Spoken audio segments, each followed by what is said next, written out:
আগামী এপ্রিলে আসছে জুলাই গণ অভ্যুত্থান শক্তির নতুন রাজনৈতিক প্ল্যাটফর্ম।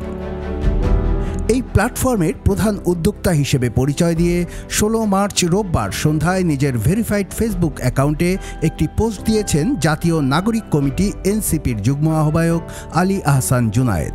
এই পোস্টের সঙ্গে একটি পোস্টারের ছবি যুক্ত করেছেন তিনি। তাতে লেখা আছে, এই প্ল্যাটফর্মটি আসছে এপ্রিলে। এই পোস্টের মন্তব্যের ঘরে একটি গুগল ফর্মও যুক্ত করা হয়েছে। ওই পোস্টে বলা হয়, বাংলাদেশের রাজনীতিতে এক নতুন যুগের সূচনা হলেও জুলাই গণ অভ্যুত্থানে অংশ নেওয়া বহু মানুষের কাছে কাঙ্ক্ষিত পরিবর্তন এখনও বাস্তবায়িত হয়নি।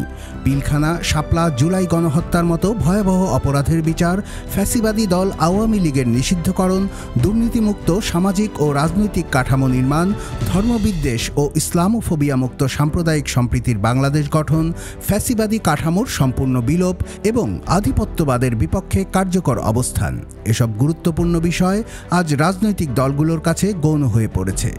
জুলাই অভ্যুত্থানের শহীদ এবং আহত যোদ্ধাদের স্বীকৃতি ও সম্মান দেওয়ার কাজ এখনও অসম্পূর্ণ রয়েছে।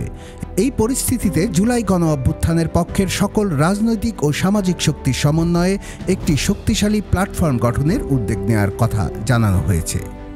এই পোস্টে আরও বলা হয়েছে, ৩৬শে জুলাই গণ অভ্যুত্থানের মাধ্যমে বাংলাদেশে যে বিপ্লবের সূচনা হয়েছে তা পূর্ণতা দেওয়ার লক্ষ্যে দৃঢ় প্রতিজ্ঞ এই নতুন দলটি।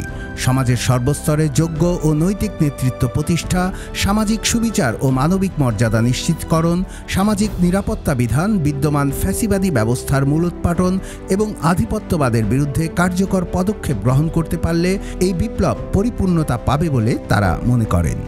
পোস্টে বলা হয়, নতুন রাজনৈতিক সংস্কৃতি এবং ধর্মীয় বিশ্বাস এবং মূল্যবোধের প্রতি শ্রদ্ধাশীল সামাজিক চুক্তির ভিত্তিতে বাংলাদেশ পুনর্গঠন সম্ভব।